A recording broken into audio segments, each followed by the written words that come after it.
জিও একাডেমিতে সবাইকে স্বাগত। আজকে আমরা কথা বলবো পশ্চিমবঙ্গকে নিয়ে, মানে পশ্চিমবঙ্গের কৃষি নিয়ে।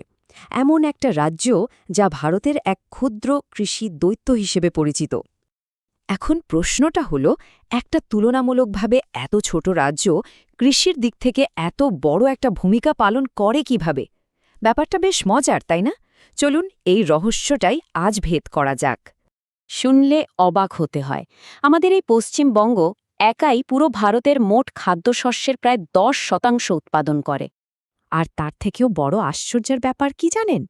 এই বিপুল পরিমাণ উৎপাদনটা আসে ভারতের মোট জমির মাত্র 2.7% ব্যবহার করে। ভাবা যায়? এই জন্যেই তো একে ক্ষুদ্র দৈত্য বলা হয়। তো এই যে এত কম জমিতে এত বেশি উৎপাদন, এটা কিভাবে সম্ভব? এটা বুঝতে হলে আমাদের প্রথমে পশ্চিমবঙ্গের কৃষির কিছু ইউনিক বা অনন্য বৈশিষ্ট্য দেখতে হবে। চলুন তাহলে এর চাষের নীল নকশাটা একটু দেখে নিই। দেখুন, পশ্চিমবঙ্গের কৃষির কয়েকটা মূল ব্যাপার আছে। প্রথমত, এখানকার চাষবাস মূলত জীবন ধারণ ভিত্তিক, মানে কৃষকরা যা ফলান তার বেশিরভাগটাই নিজেদের পরিবারের জন্য রাখেন। দ্বিতীয়ত, জমি যেহেতু কম তাই এখানে চলে নিবিড় চাষ, মানে এক চিলতে জমিও নষ্ট না করে সর্বোচ্চ ফলন বের করে আনা। আর হ্যাঁ, চাষাবাদ এখনও অনেকটাই নির্ভর করে মৌসুমি বৃষ্টির ওপর। তবে একটা ভালো দিক হল প্রায় 46%-এরও বেশি জমিতে সেচের ব্যবস্থা আছে। আরেকটা খুব গুরুত্বপূর্ণ তথ্য হল এখানকার 96% কৃষকই কিন্তু ক্ষুদ্র বা প্রান্তিক, মানে তাদের জমির পরিমাণ খুবই কম। এই সব মিলেই পশ্চিমবঙ্গের কৃষি ব্যবস্থাটা কিন্তু বেশ আলাদা। পশ্চিমবঙ্গের কৃষকরা কিন্তু তাদের জমিকে এক মুহূর্তের জন্য বিশ্রাম দেন না। সারা বছর ধরে কিছু না কিছু চাষ চলে। আর এই পুরো চাষাবাদটা মূলত 3টে প্রধান সিজন বা মৌসুমে ভাগ করা হয়। এর মধ্যে দুটো প্রধান মরশুম হল খরিফ আর রবি। খরিফটা হল বর্ষার সময়কার ফসল, যেটা মূলত বৃষ্টির জলের ওপর নির্ভর করে, যেমন ধরুন আমন ধান বা পাট। আর রবিটা হল শীতকালের ফসল, যা পুরোপুরি সেচের জলের ওপর নির্ভরশীল, যেমন বোরো ধান বা গম। আর এই দুটোর মাঝে, মানে রবি আর খরিফের মধ্যে, একটা ছোট্ট গ্রীষ্মকালীন মৌসুমও আছে। এর নাম হল জাইদ। এই সময়টায় তরমুজ, শশার মতো কিছু ফসল চাষ করা হয়। আচ্ছা, তাহলে এখন আসা যাক পশ্চিমবঙ্গের কৃষির আসল তারকাদের কথায়। মানে এমন 3টে ফসল নিয়ে কথা বলবো যা এই রাজ্যের কৃষি অর্থনীতিকে এক কথায় চিনিয়ে দেয়। সবার আগে যার নাম নিতেই হয় সেটা হলো ধান। এটা পশ্চিমবঙ্গের সবচেয়ে গুরুত্বপূর্ণ ফসল, যা বলা যেতে পারে রাজ্যের খাদ্য নিরাপত্তার মূল ভিত্তি। জানেন কি, পশ্চিমবঙ্গ শুধু নিজের রাজ্যে নয়, ধান উৎপাদনে পুরো ভারতে 1 নম্বর। ভাবুন একবার, রাজ্যের মোট চাষের জমির প্রায় 70% জায়গাতেই শুধু ধান চাষ হয়। অবশ্যই, ভালো ধান চাষের জন্য একটা নির্দিষ্ট পরিবেশ লাগে। যেমন তাপমাত্রা থাকতে হয় 20 থেকে 30 ডিগ্রি সেলসিয়াসের মধ্যে। বৃষ্টিপাতও লাগে প্রচুর, প্রায় 150 থেকে 200 সেন্টিমিটার।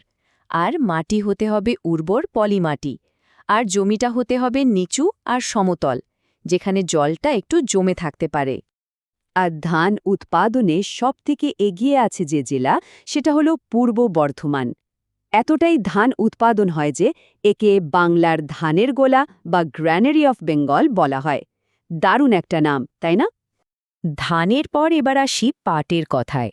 পাট হল পশ্চিমবঙ্গের সবথেকে গুরুত্বপূর্ণ বাণিজ্যিক ফসল। এর একটা খুব সুন্দর নামও আছে, সোনালী তন্তু বা গোল্ডেন ফাইবার। পাট উৎপাদনে পশ্চিমবঙ্গের ধারে কাছেও কেউ নেই, বলতে গেলে প্রায় একচেটিয়া আধিপত্য। পুরো ভারতের মোট পাটের প্রায় 82%। হ্যাঁ, ঠিকই শুনছেন, 82%ই আমাদের এই পশ্চিমবঙ্গ উৎপাদন করে। একটা দারুণ মজার জিনিস শেয়ার করি। এই সোনালী তন্তুটা আখির কিভাবে গাছ থেকে বের করা হয়।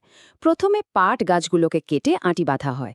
এরপর সেগুলোকে কয়েক সপ্তাহ ধরে জলে ডুবিয়ে রাখা হয়। এই প্রক্রিয়াটাকে বলে পচন বা রেটিং। জলে থাকা ছোট ছোট ব্যাকটেরিয়া তখন গাছের শক্ত কাণ্ডটাকে পচিয়ে নরম করে দেয়। আর তারপরই খুব সহজে ভেতর থেকে এই সোনালী তন্তুটা আলাদা করা যায়। পুরো ব্যাপারটাই কিন্তু একটা প্রাকৃতিক বা বায়োলজিক্যাল প্রসেস। আমাদের লিস্টের 3 নম্বর তারকা ফসলটি হল চা। এর নাম শুনলেই একটা আলাদা অনুভূতি হয়, তাই না? কারণ এর খ্যাতি আর মর্যাদা বিশ্বজোড়া। আর চায়ের কথা বললেই যার নাম প্রথমে আসে সেটা হলো দার্জিলিং চা। এর স্বাদ আর গন্ধ এতটাই অসাধারণ যে একে চায়ের শ্যাম্পেন বলা হয়। এই একটা জিনিসের জন্যই পশ্চিমবঙ্গ সারা বিশ্বে পরিচিত। চা চাষের একটা অদ্ভুত ব্যাপার আছে, একে একটা প্যারাডক্সও বলতে পারেন। চা গাছের জন্য প্রচুর বৃষ্টি দরকার, কিন্তু গাছের গোড়ায় যদি একটুও জল জমে তাহলে গাছটা মরে যাবে। কি অদ্ভুত, তাই না? ঠিক এই কারণে চা চাষের জন্য পাহাড়ের খাড়া ঢালগুলো একেবারে পারফেক্ট, কারণ সেখানে বৃষ্টির জল পড়া মাত্রই গড়িয়ে নিচে নেমে যায়। তাহলে এক নজরে দেখে নেওয়া যাক আমাদের ৩ তারকাকে। ধান উৎপাদনে পশ্চিমবঙ্গ ভারতে প্রথম, আর এর প্রধান জেলা পূর্ব বর্ধমান হল বাংলার ধানের গোলা। পাট উৎপাদনেও প্রথম, আর এর তন্তুকে বলা হয় সোনালী তন্তু। আর চা উৎপাদনে পশ্চিমবঙ্গ দ্বিতীয় স্থানে, যার গর্ব হল চায়ের শ্যাম্পেন দার্জিলিং চা। তবে এত সাফল্যের গল্পের পরেও একটা কিন্তু আছে। পশ্চিমবঙ্গের কৃষকদের কিন্তু অনেক বড় বড় চ্যালেঞ্জের মোকাবেলা করতে হয়। চলুন এবার সেই দিকটা একটু দেখি। এই সমস্যাগুলোকে আমরা কয়েকটা ভাগে ভাগ করতে পারি। যেমন ধরুন জলবায়ুগত সমস্যা, কখনো অনিয়মিত বৃষ্টির জন্য বন্যা বা খরা, আবার পাহাড়ি অঞ্চলে ভূমিধস। তারপর আছে কাঠামোগত সমস্যা, যেমন বেশিরভাগ কৃষকের জমি খুব ছোট আর টুকরো টুকরো, ফলে আধুনিক যন্ত্রপাতি ব্যবহার করা কঠিন হয়ে পড়ে। আর শেষে আসছে অর্থনৈতিক সমস্যা। পাটের সঙ্গে লড়াইতে নেমেছে সস্তা প্লাস্টিক, আবার চা বাগানগুলোতেও শ্রমিকদের নিয়ে নানা সমস্যা লেগেই আছে। তাহলে এত কিছু জানার পর সবশেষে একটা প্রশ্ন আসতেই পারে, পশ্চিমবঙ্গের কৃষি পুরো ভারতের জন্য ঠিক কতটা গুরুত্বপূর্ণ? চলুন সংক্ষেপে দেখে নিই। পুরো আলোচনার সারমর্মটা হল, এত সব চ্যালেঞ্জ থাকা সত্ত্বেও পশ্চিমবঙ্গ ভারতের একটা লিডিং কৃষি রাজ্য। ধান উৎপাদন করে দেশের খাদ্য সুরক্ষায় এর বিরাট অবদান। পাট উৎপাদন করে দেশের অর্থনীতিকে মজবুত করে। আর দার্জিলিং চায়ের মতো ফসল দিয়ে সারা বিশ্বে দেশের নাম উজ্জ্বল করে। এক কথায় সত্যি এক ক্ষুদ্র দৈত্য। আজকের আলোচনা শেষ করার আগে একটা প্রশ্ন রেখে যেতে চাই। ভবিষ্যতের চ্যালেঞ্জগুলো, যেমন ধরুন জলবায়ু পরিবর্তন বা অর্থনৈতিক চাপ, এগুলো মোকাবেলা করার জন্য পশ্চিমবঙ্গের লক্ষ লক্ষ ছোট কৃষককে আমরা কিভাবে সাহায্য করতে পারি? কী ধরনের নতুন প্রযুক্তি বা সমাধান তাদের হাতে তুলে দেওয়া যেতে পারে? ভেবে দেখবেন। আজকের এই আলোচনা যদি আপনাদের ভালো লেগে থাকে তাহলে অবশ্যই জিও একাডেমিকে লাইক, শেয়ার আর সাবস্ক্রাইব করতে ভুলবেন না। আমাদের সঙ্গে থাকার জন্য অনেক ধন্যবাদ।